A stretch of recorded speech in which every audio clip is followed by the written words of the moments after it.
Hello Tarot fans, welcome to another edition of Blue Six Tarot. I'm your fantastic host Blue Six. Thank you very much for watching. Now before I start the review, first thing I'd like to say is Happy Pride Month. Now being the fantastic man that I am, I thought I'd try and do a review on a deck of cards that are kind of similar to the flow of the Gay Tarot that I did last year. And unfortunately it's very hard to find something just as on the nose as that. But fortunately, I did kind of circumstantially just come across this deck, thanks to my friend Tarot Tidbits. Check her out on Instagram. You can also check me out on the social medias. But before I continue, I would like to say my heart goes out to everyone in the US. It's not an easy thing to be going through at the moment. And all I'm going to say is standing outside a church holding a Bible doesn't actually mean anything. But before we continue, let's go on to the intro.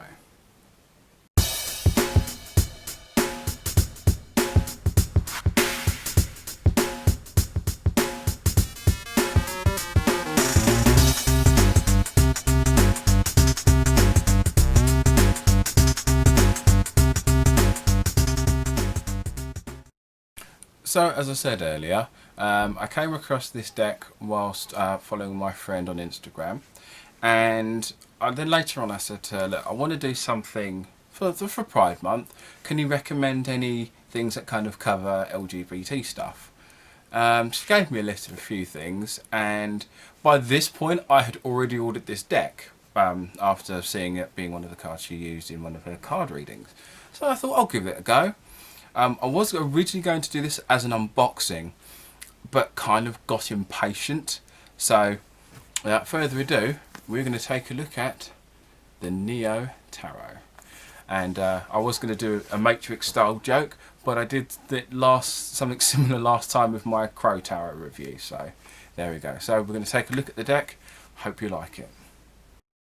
Okay, so first things first, we're going to have a take a look at the package itself. So first of all, you've kind of got like this is not a card actually in the deck, but it's still a lovely representation of some of the art style you will see through the deck. Kind of a nice gloss to it as well, and just it's a nice sort of there's a nice calm to it. The deck itself has a quite nice mellow sort of feel to it. We'll take a look at the back as well. It already has a bit of detail on the cards themselves, the cards on the back there, and also how it looks as it's laid out, which we'll take a look at in a second. Before we do, we will whip out the old tape measure. So the box itself is just short of 6 inches and by just over 7.5 inches. So I'll take a quick look at the cards and the rest of the book. So as it opens out, we've got the cards here, the book here. Now the book itself doesn't detach, which I would consider a negative. Just because if you just wanted to read the book on its own, stuff like that does make it a bit awkward to do. But we'll just quickly pop the cards out, put them aside. That's a nice little bit in here. I do like the design in there. It does look pretty cool. So I mean, I am kind of checking a couple of bits just to see if the book comes out, but alas, it doesn't. Now I did take a quick look through the book, and what I found is quite interesting.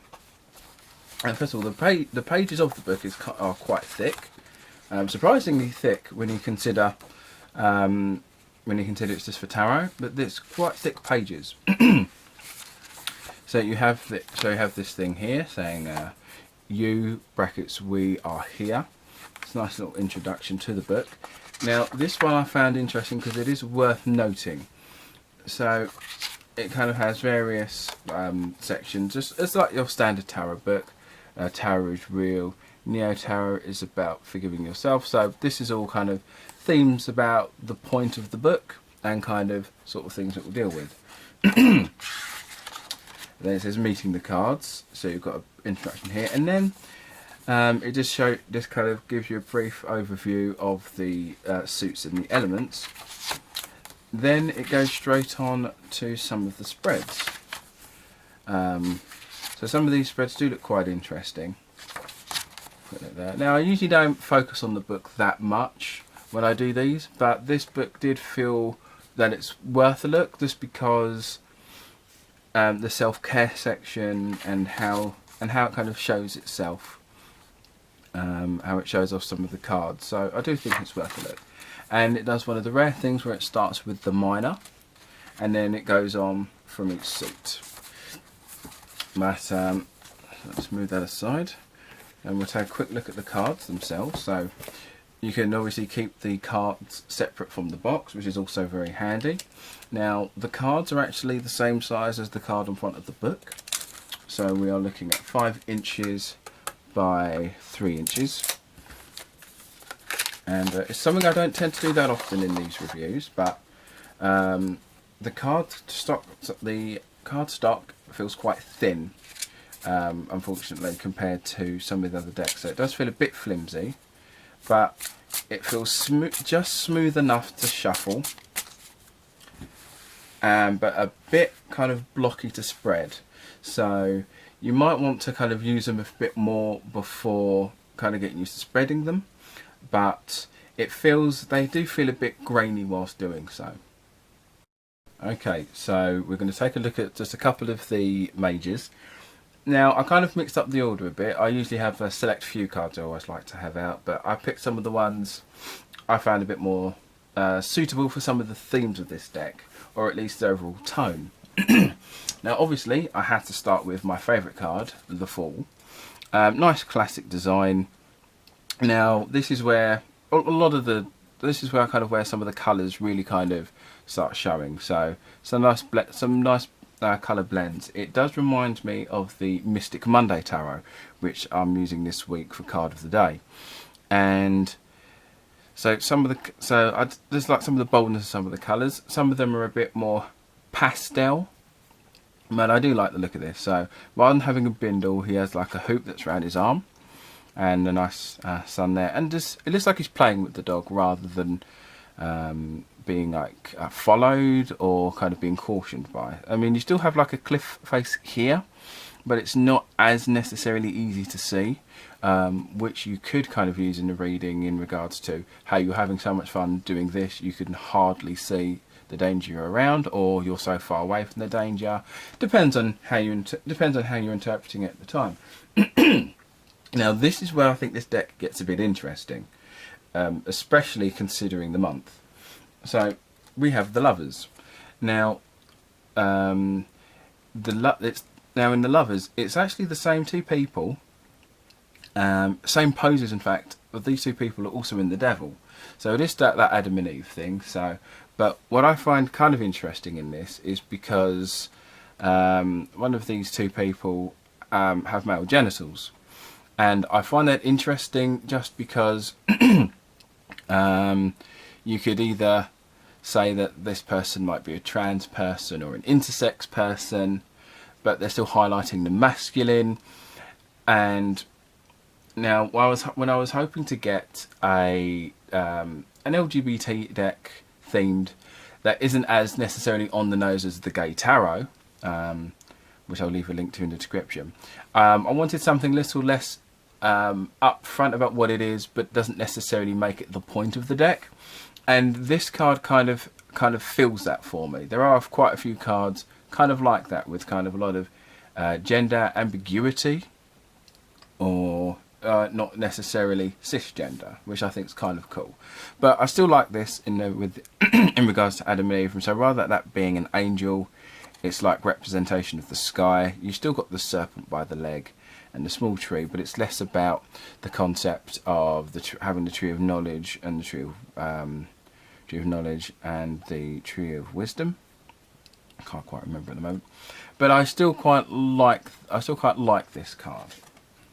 Now for this, I've chosen the Hermit for this, as in this is still traditionally a masculine style, a masculine figure, but more in an effeminate pose.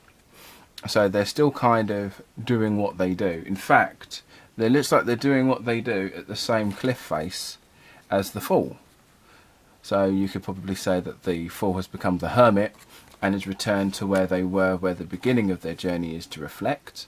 Or it could just be a separate cliff, depending on how you see that.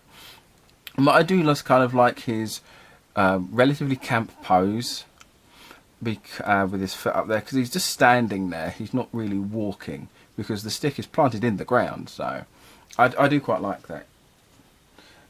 So now we have the Hanged Woman. I do quite like the Hanged Man in tarot anyway. I kept this one in here not just because it's the Hanged Woman, but they're not really hanging from anything, but just the kind of block colours here and the circles and the squares and stuff. And I quite like that. It has a kind of very 80s aesthetic to it, with a kind of bit of 30s cubism sort of looks to them as well. So I do think they're pretty cool. Maybe cubism was before the 30s. I'm not the biggest on art.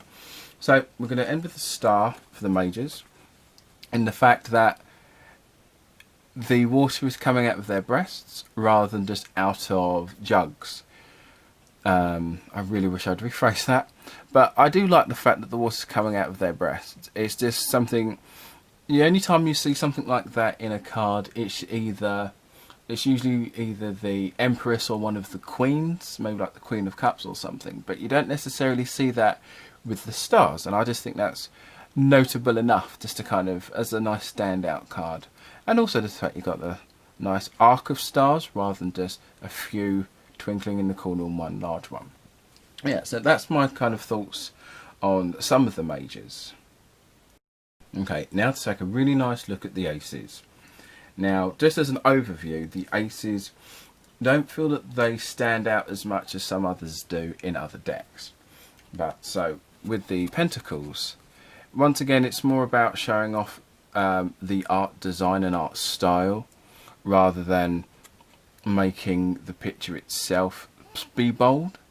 So it does once again show off the kind of aesthetic and theme and art theme of the deck rather than showing off how cool this particular pentacle is. And once again, same again with the swords. Now the sword in this one has more of a calm feeling, whilst the pentacle has a bit more going on art-wise. It does feel like you're looking at the clouds, but it has like a softer feel to it rather than just anything being too direct. It has a kind of nice laid back feeling to it, which I think is pretty nice. Now with the wands, it's not necessarily doesn't necessarily feel as laid back, but it still has a direction there, because this to me feels like it's the sun, and as the wands are a fire element, it makes sense to have the sun in the picture, which is not necessarily something you see in a lot of the wands. But it still kind of has that, not necessarily a warm feeling, but a kind of nice positive feeling. So it's not as laid back as the swords feel, but then it's not necessarily as busy as the pentacles. But it has that kind of, feels like a gentle push to encouragement. And so now we've got the Ace of Cups. And this though that's supposed to be water, that does feel more like air rather than water. So this doesn't necessarily, this probably for me feels the weaker of the four, just by how it's usually symbolised rather than how it is here. So, and though the cups is my favourite suit, and being a Pisces, I'm more drawn to water symbols, but this one just doesn't feel quite right to me. But at the same time, once again, this is mere person. This is me how I feel about the card. So it doesn't necessarily feel as strong or as relaxed as some of the other three. It just feels more like it's here, but not here to stay, as it were, if that makes any sense. So we're taking a look now at one of the cards from each suit. So first off, as you've probably already noticed at this point, pretty much every person represented in this deck has light brown skin. So either mixed race or whichever kind of denomination has that you consider having a lighter brown skin. So, but anyway, so there's not really any Caucasian people in there or people of darker skin tone, such as myself. But I'm going to hit on more a bit of diversity now. So if you did want a deck that has more cultural diversity, or at least isn't just has a lot of Caucasian people. This is definitely a deck, but at the same time, skin tone wise, everyone is the same skin tone. So if you want something different but not necessarily a blend, this is fine. If you want something that's got a lot of blend to it, I'd probably say more the Modern Witch Tarot. So everyone here just has light brown skin, but the hair is always kind of varied. So so we're going to take a look at the Eight of Pentacles. Now, the Eight of Pentacles I'm always kind of fond of. The idea of it being the apprentice card. So you're working really hard and doing a lot of repetitiveness to hone a specific skill rather than trying to learn a lot of different skills. Although I find it interesting the fact that this person here has a paintbrush and is holding a vase or a kettle of some description. So are they painting their own version of it? Are they painting something? I mean, they're more likely painting a version of this. As the brush is blue, it's probably blue paint. So they're honing their skill, and the fact they seem to be doing a lot of nice concentration in it. Once again, the combination of colours with what she's wearing compared to the background, the colour blend looks really good there. So moving on to the Eight of Swords. Now I chose this one because, first of all, because classically traditionally a woman is usually tied up and surrounded by swords, and there's like a little running water. The fact that this woman is standing in a bowl of water, the swords are around her from the side, and she's bound by her own hair, and her eyes are being covered by her own hair, I think is really quite interesting. Because it still has that feeling of you're doing it to yourself, and you are able to set yourself away from this, but you're holding yourself back. The water thing I think is an interesting addition. But yeah, it's not one you necessarily see. Now this is similar to the Nine of Wands in the same respect that they are covering their own face, but still have a lot of barriers they're putting up for themselves. So rather than so this one is in regards to someone someone's stuck in a position, but they're the reason they're stuck there, whilst this is more of there's barriers there, but they've put them up themselves. But I also like the fact that they've blinded themselves by their own barrier. And with the Two of Cups, traditionally more kind of how everyone imagines the lovers to be. So this is more about a close bond, be it a relationship, a marriage. And once again, as for sake of LGBT month, the fact that these are two men and these are rings, to me this feels more like the concept of a couple in a relationship. And it's the fact same-sex couple, I think that's pretty cool. I didn't have it in this selection, but you also had the Ten of Cups in this that also had two men, so I do think that's pretty cool. But there's going to be, I'm going to do like a tarot reshuffle, which is basically a flip through following week, so you will get to see all the cards in this deck. And so to wrap this up, we'll be looking at one court card from each suit. So first of all, we're going to start with the Page of Cups. Now I've put them in order of the standing rather than the suit. So we'll start with the Page of Cups. Once again, so this woman's still got she still has the fish jumping out the cup, but once again, the fact that she's standing in a pool of water, I think is quite interesting. And there's a lot of I love the colour backgrounds. I love the kind of 80s feel. It's like every time I look at this, I think of the intro to Saved by the Bell, because I'm a child of the 90s, and the 90s did weird things to us in television. But I still quite like the kind of the colours jump out but aren't in your face, which I think is really cool with this. I mean, with this whole deck, to be fair. So we're now looking at the Knight of Swords. Now this has the nice classic feel of the knight. I believe this is a woman on the on the horse, which is pretty cool. So this deck does tend to kind of blend classics. Now a lot of the people in this deck are kind of more gender ambiguous. So you could look at some of the, you could say they're a man, you could say they're a woman, but a lot of them aren't that obvious, so you can kind of put your own face to that if you wish. Some of them are a bit more obvious than others, as you saw with the lovers earlier in the review. But this one does have a nice kind of strength to them, but at the same time, they don't feel that they're too aggressive. They feel assertive, but not aggressive, which is good. They feel like they just has that feeling of this knight is happy to be there by your side and defend you when you need them, but they're not necessarily so hot-headed that they're just going to run in without thinking. So, now moving on next to the Queen of Wands. Now, I like the Queen of Wands here because she has that look on her face of, let's get this done. I've got the sun behind me, and I've got my sunflowers. I've got all I need. Let's do this. So rather than just kind of have a more passive look, she does have that feeling of, right, this is a go-getter. She does have the flames of inspiration. She is a get up and goer. She is a mover. She is a shaker. So she probably works for Shake and Bake. I don't quite know, but thin vein attempt of comedy there. And so we're finishing up with the King of Pentacles. Now, once again, in the classic version, in the Rider-Waite version, he's covered. He's wearing a massive cloak. He's sitting on his throne, and sometimes it's very hard to tell what's his clothing and what is the plants around him. Well, this one, it's kind of very clear. So he does have that merchant quality to him, but not necessarily feeling as severe. Or I always feel that the King of Pentacles has an arrogance about him in regards to, I have all this money, so therefore I know best.